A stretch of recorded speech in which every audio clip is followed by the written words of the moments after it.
Di dalam berorganisasi ini yang penting diperhatikan adalah harus mampu membedakan antara dorongan, strategi, dan tujuan. Di dalam menjalankan program organisasi ini ada 3 hal penting yang harus dipahami dan mampu membedakannya: dorongan, strategi, dan tujuan. Dalam Al-Quran Allah Ta'ala berfirman, wa fi anfusikum afala tubsirun, dan di dalam dirimu, di dalam diri kalian, di tubuh kita, Allah Ta'ala mengingatkan, afala tubsirun, apakah engkau tidak melihat, memperhatikan, mengkaji, dan sebagainya. Ini adalah sebuah motivasi agar kita itu ketika melihat perkembangan dunia, kita cukup lihat diri kita, bahwa dalam diri kita oleh Allah Subhanahu wa Ta'ala diciptakan dengan berbagai organ-organ tubuh yang di situ terangkai, terkoneksi, tersambung satu dengan yang lainnya. Makanya kalau sakit di ujung jari saja, maka seluruhnya akan terasa sakit. Ketika kita melaksanakan atau melakukan kegiatan, ternyata di tubuh kita ada yang tidak seimbang, kita terasa lemas. Aktivitas butuh yang namanya energi, butuh yang namanya kekuatan. Ternyata otak kita, saraf kita mendeteksi, menemukan bahwa ada ketidakseimbangan antara gerakan tubuh dengan energi, dengan kekuatan, sehingga lemas dan sebagainya. Maka secara otomatis tubuh kita ini pasti akan beritahu bahwa perut kita kosong, kita belum makan, dan lain sebagainya. Dari situ pasti akan muncul dorongan dengan kesadaran yang bagus, kesadaran yang positif. Pasti dia itu akan menyeimbangkan diri. Ini namanya dorongan.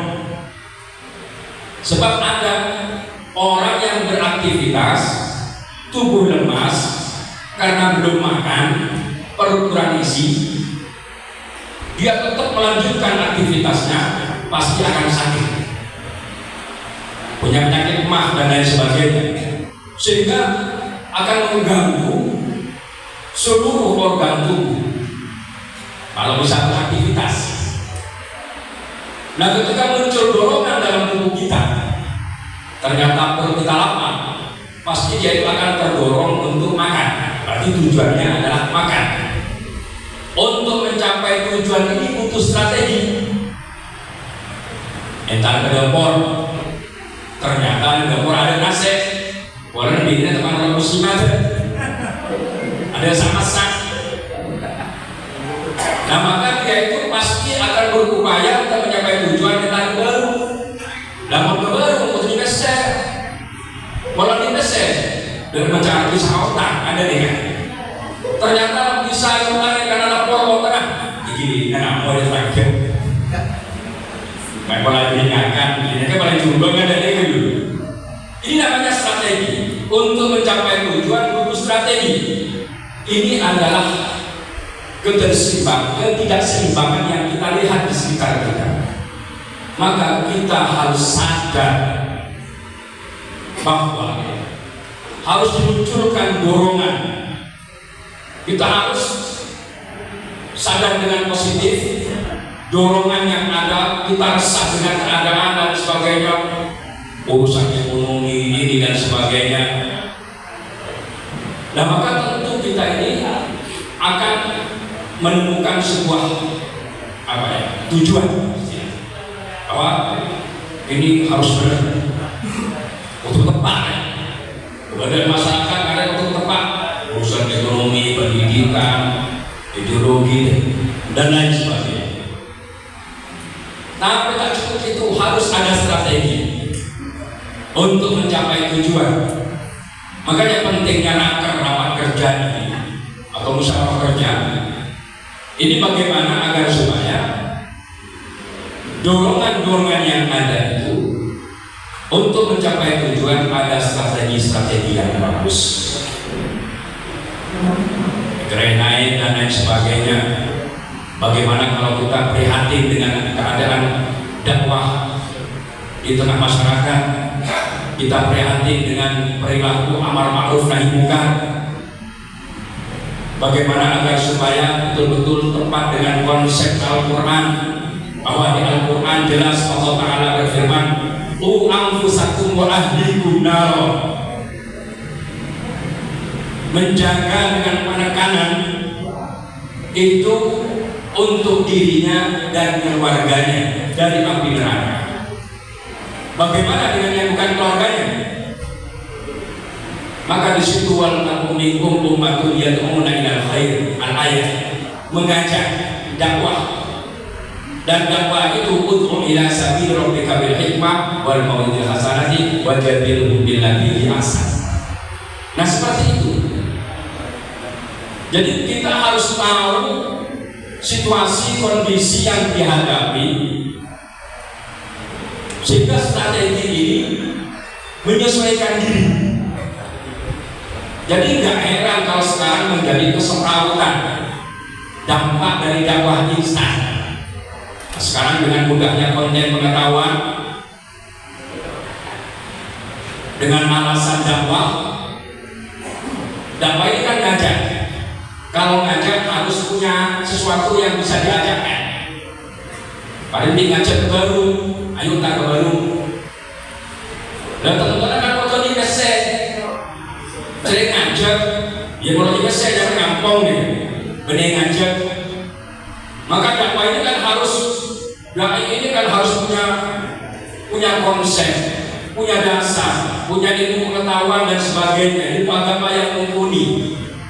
Nah, sekarang kita prihatin dengan banyaknya dai yang hanya belajar dari YouTube dan sebagainya, sudah mengajak orang.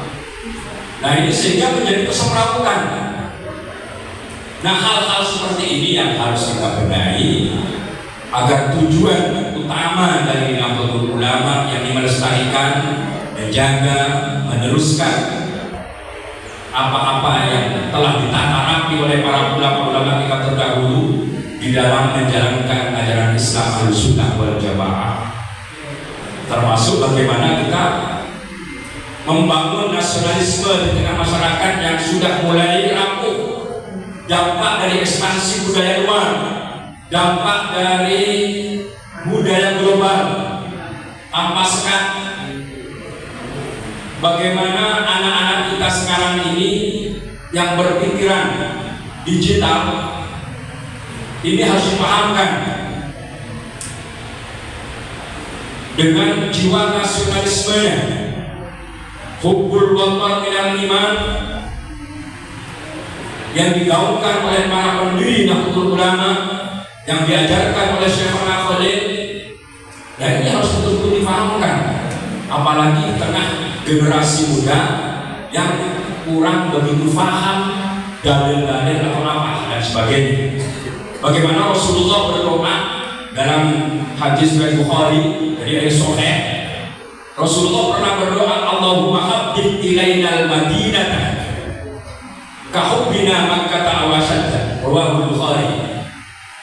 Rasulullah berdoa minta kepada Allah Ta'ala, Allahumma habbib ilainal madinah, ya Allah, berilah kami cinta kepada kota Madinah sebagaimana kami mencintai kota Mekah, bahkan lebih daripada itu. Dan tindakan Rasulullah pasti didasari oleh keimanan. Makanya para ulama mengajarkan hubbul watan minal iman, cinta tanah air sebagian dari iman. Karena Rasulullah berdoa minta kepada Allah agar cinta kepada tanah airnya yang di kota Madinah, dan juga Rasulullah cinta tanah airnya yang di kota Mekah. Nah, sehingga makna ini tersirat ini dibentuk dalam kalimat hubbul watan minal iman. Nah, pemahaman seperti ini tujuan agar supaya generasi sekarang ini nasionalismenya kuat. Nah, maka pengurus NU harus bikin strategi agar supaya tidak ada yang tidak absolut. Karena sekarang ini banyak nilai-nilai yang absolut sebenarnya. Nilai-nilai yang absolut ini dibingungkan dengan berbagai faktor-faktor eksternal, baik itu dampak dari global, dampak dari macam-macam kepentingan dan sebagainya, sehingga kelihatan tidak absolut. Maka dalam dunia yang tidak absolut, salah dan benar hanya masalah perspektif. Sehingga kalau perspektif masing-masing kelompok, masing golongan ini memunculkan ego sektoral, memaksakan kehendaknya dengan mengkaburkan nilai-nilai yang sudah absolut, baik itu Pancasila dan lain sebagainya, ini pasti terjadi kesemrawutan di masyarakat kita. Maka mari para pengurus Nahdlatul Ulama bikin strategi yang tentu harus ada dorongan, sadarkan dorongan itu dengan semarak, simbol dan lain sebagainya, agar muncul dorongan, kesadaran bahwa ada yang tidak seimbang, perlu untuk diseimbangkan, mencapai tujuan, butuh strategi yang bagus. Maka mudah-mudahan dengan raker,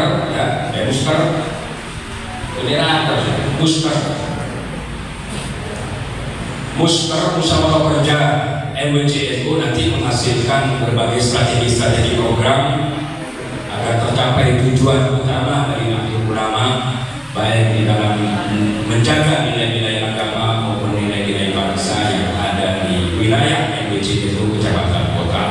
Mungkin itu yang bisa kami sampaikan. Selamat bermusyawarah kerja dan selamat menjalankan amanah pengurus MWC kecamatan kota, dan tentu kita tetap berharap barokah para muassis tawassul kita saat ini di era global, di era yang penuh dengan berbagai tantangan digital yang baru ini. Kita harus berpegangan kuat, kita sambungkan hati kita dengan Rasulullah, kita sambungkan hati kita dengan para pendiri Nahdlatul Ulama, agar supaya kegalauan, kegamangan di dalam menyikapi era global ini kita punya pegang, kita punya cantolan, kita punya frekuensi yang tersentral, sehingga gak mudah teracak oleh berbagai isu-isu yang tidak baik. Sekali motor, akhirul kalam, wallahul muwaffiq ila aqwamit thoriq. Wassalamualaikum warahmatullahi wabarakatuh.